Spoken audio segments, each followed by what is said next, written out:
नमस्कार श्रोतागण, आज हम लोग श्रावण करेंगे पितृपक्ष में भागवत गीता के 7वें अध्याय के महात्म्य और पाठ की। पितृपक्ष यानी श्राद्ध पक्ष में पितरों के नाम पर किए गए तर्पण से पितृदोष से मुक्ति मिलती है। माना जाता है ये पितरों का पर्व है। इसमें हमारे घर में त्योहारों के लिए पितृ खुद आते हैं। पितृदोष कुंडली के कुछ सबसे कॉमन दोषों में से एक होता है। पितृदोष से मुक्ति के लिए श्राद्ध पक्ष को सबसे अच्छा समय माना जाता है। श्राद्ध में धूप दान, तर्पण, पिंड दान और ब्राह्मण भोज से पितरों को तृप्त किया जाता है। अगर आप श्राद्ध या पितृदोष की शांति नहीं करा पा रहे हैं तो एक और आसान तरीका है जिससे आप पितृदोष से मुक्ति पा सकते हैं। भागवत गीता के पाठ से भी पितृदोष से मुक्ति पाई जा सकती है। गीता का वो ज्ञान जो भगवान कृष्ण ने अर्जुन को कुरुक्षेत्र के मैदान में दिया था। इस गीता का 7वां अध्याय पितृमुक्ति और मोक्ष से जुड़ा है। श्राद्ध पक्ष में गीता के 7वें अध्याय का पाठ किया जाता है। इस अध्याय का नाम है ज्ञान विज्ञान योग। इस अध्याय का पाठ श्राद्ध में जितना हो सके उतना करने का प्रयास करें। इससे पितरों को तृप्ति मिलेगी और पितृदोष से मुक्ति मिलेगी। अगर इस अध्याय का पाठ खुद नहीं कर पाएं तो श्रावण मात्र से इसका लाभ ले सकते हैं। तो कमेंट बॉक्स में लिखिए हरिओम।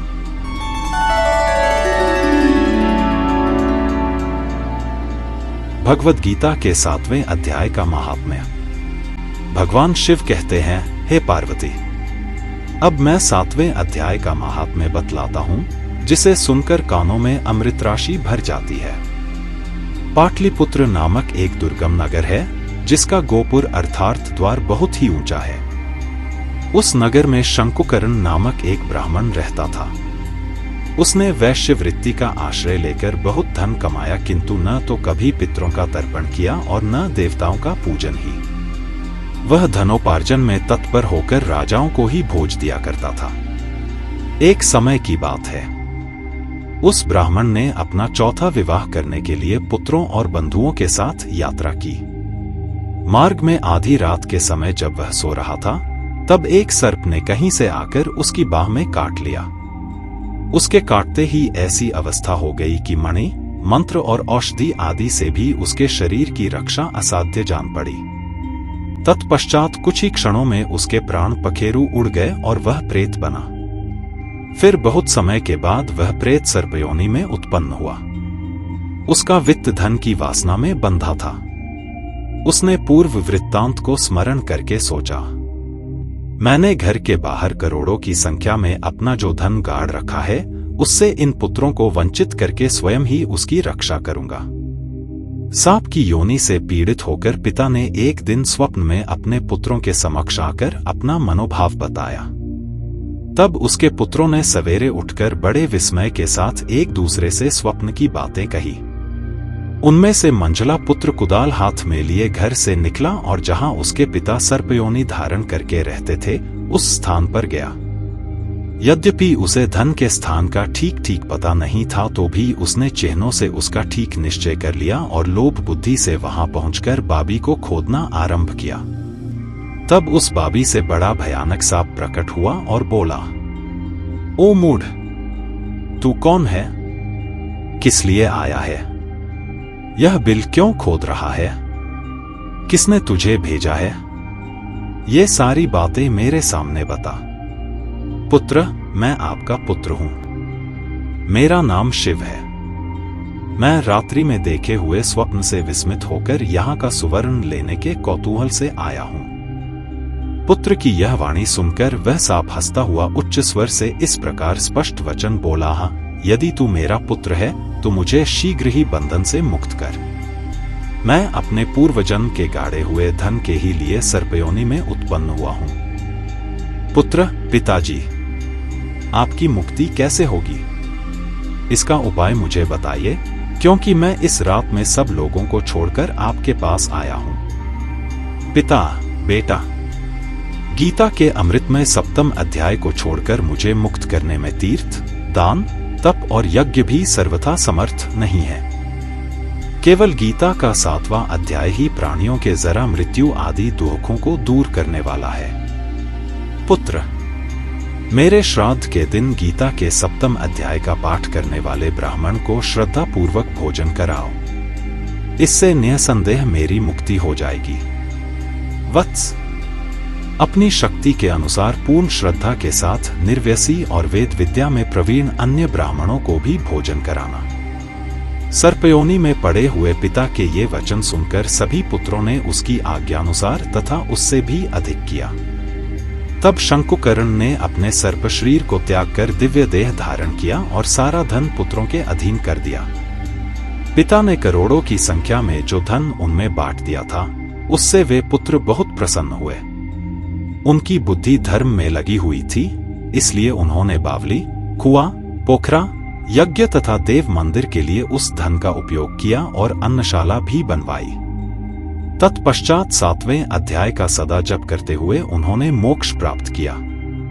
हे पार्वती, यह तुम्हें 7वें अध्याय का महात्म्य बतलाया, जिसके श्रवण मात्र से मानव सब पातकों से मुक्त हो जाता है।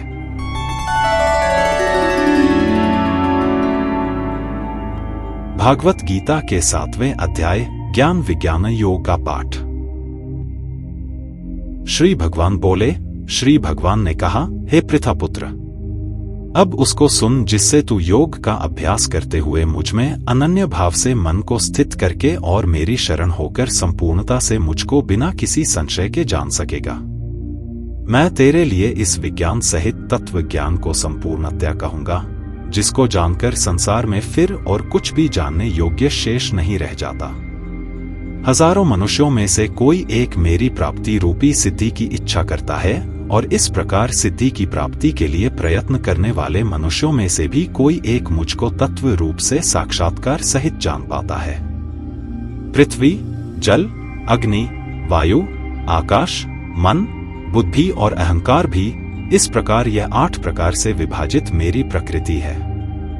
यह 8 प्रकार के भेदों वाली तो अपरा अर्थात मेरी जड़ प्रकृति है। और हे महाबाहो, इससे दूसरी को, जिससे यह संपूर्ण जगत धारण किया जाता है, मेरी जीव रूपा परा अर्थात चेतन प्रकृति जान। हे महाबाहु अर्जुन, परंतु इस जड़ स्वरूप अपरा प्रकृति माया के अतिरिक्त अन्य चेतन दिव्य स्वरूप परा प्रकृति आत्मा को जानने का प्रयत्न कर, जिसके द्वारा जीव रूप से संसार का भोग किया जाता है।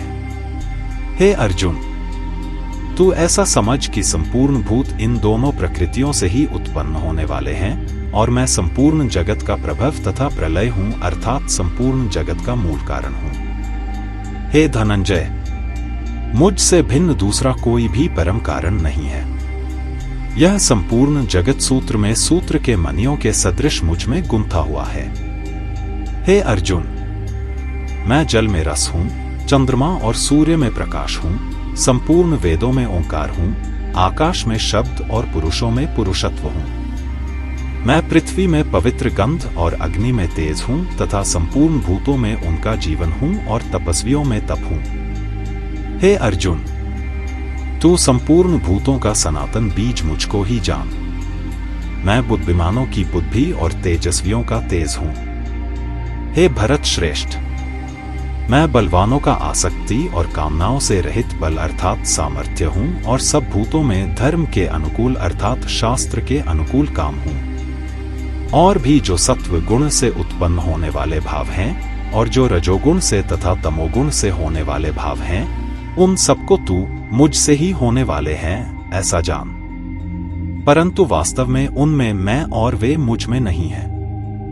गुणों के कार्य रूप सात्विक, राजस और तामस, इन तीनों प्रकार के भावों से यह सारा संसार प्राणी समुदाय मोहित हो रहा है। इसीलिए इन तीनों गुणों से परे मुझ अविनाशी को नहीं जानता, क्योंकि यह अलौकिक अर्थात अति अद्भुत त्रिगुणमयी मेरी माया बड़ी दुस्तर है।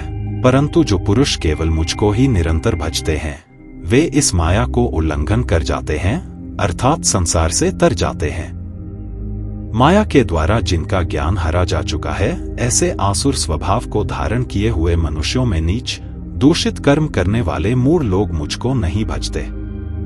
हे भरत वंशियों में श्रेष्ठ अर्जुन, उत्तम कर्म करने वाले अर्थार्थी, आर्त, जिज्ञासु और ज्ञानी, ऐसे 4 प्रकार के भक्त जन मुझको भजते हैं। उनमें नित्य मुझ में एक ही भाव से स्थित अनन्य प्रेम भक्ति वाला ज्ञानी भक्त अति उत्तम है, क्योंकि मुझको तत्व से जानने वाले ज्ञानी को मैं अत्यंत प्रिय हूं और वह ज्ञानी मुझे अत्यंत प्रिय है। 17 ये सभी उदार हैं, परंतु ज्ञानी तो साक्षात मेरा स्वरूप ही है, ऐसा मेरा मत है, क्योंकि वह मदगत मन बुद्धि वाला ज्ञानी भक्त अति उत्तम गति स्वरूप मुझ में ही अच्छी प्रकार स्थित है। 18 बहुत जन्मों के अंत के जन्म में तत्व ज्ञान को प्राप्त पुरुष, सब कुछ वासुदेव ही है, इस प्रकार मुझको भजता है, वह महात्मा अत्यंत दुर्लभ है। उन भोगों की कामना द्वारा जिनका ज्ञान हरा जा चुका है, वे लोग अपने स्वभाव से प्रेरित होकर उस नियम को धारण करके अन्य देवताओं को भजते हैं, अर्थात पूजते हैं। जो सकाम भक्त जिस देवता के स्वरूप को श्रद्धा से पूजना चाहता है, उस भक्त की श्रद्धा को मैं उसी देवता के प्रति स्थिर करता हूँ। वह पुरुष उस श्रद्धा से युक्त होकर उस देवता का पूजन करता है और उस देवता से मेरे द्वारा ही विधान किए हुए उन इच्छित भोगों को निसंदेह प्राप्त करता है। परंतु उन अल्प बुद्धि वालों का वह फल नाशवान है तथा वे देवताओं को पूजने वाले देवताओं को प्राप्त होते हैं और मेरे भक्त चाहे जैसे ही भजें, अंत में वे मुझको ही प्राप्त होते हैं। बुद्धिहीन पुरुष मेरे अनुत्तम अविनाशी परम भाव को न जानते हुए मन इंद्रियों से परे मुझ सच्चिदानंदघन परमात्मा को मनुष्य की भांति जन्मकर व्यक्ति भाव को प्राप्त हुआ मानते हैं। अपनी योग माया से छिपा हुआ मैं सबके प्रत्यक्ष नहीं होता, इसलिए यह अज्ञानी जन समुदाय मुझ जन्म रहित अविनाशी परमेश्वर को नहीं जानता, अर्थात मुझको जन्मने मरने वाला समझता है। हे अर्जुन, पूर्व में व्यतीत हुए और वर्तमान में स्थित तथा आगे होने वाले सब भूतों को मैं जानता हूं, परंतु मुझको कोई भी श्रद्धा भक्ति रहित पुरुष नहीं जानता। हे भरतवंशी अर्जुन, संसार में इच्छा और द्वेष से उत्पन्न सुख दुखादि द्वंद्व रूप मोह से संपूर्ण प्राणी अत्यंत अज्ञता को प्राप्त हो रहे हैं, परंतु निष्काम भाव से श्रेष्ठ कर्मों का आचरण करने वाले जिन पुरुषों का पाप नष्ट हो गया है, वे राग द्वेष जनित द्वंद्व रूप मोह से मुक्त दृढ़ निश्चयी भक्त मुझको सब प्रकार से भजते हैं। जो मेरे शरण होकर जरा और मरण से छूटने के लिए यत्न करते हैं, वे पुरुष उस ब्रह्मा को, संपूर्ण अध्यात्म को, संपूर्ण कर्म को जानते हैं। जो पुरुष अधिभूत और अधिदैव के सहित तथा अधियज्ञ के सहित सबका आत्मरूप मुझे अंतकाल में भी जानते हैं, वे युक्त चित्त वाले पुरुष मुझे जानते हैं, अर्थात प्राप्त हो जाते हैं। हरि ओम तत्सत।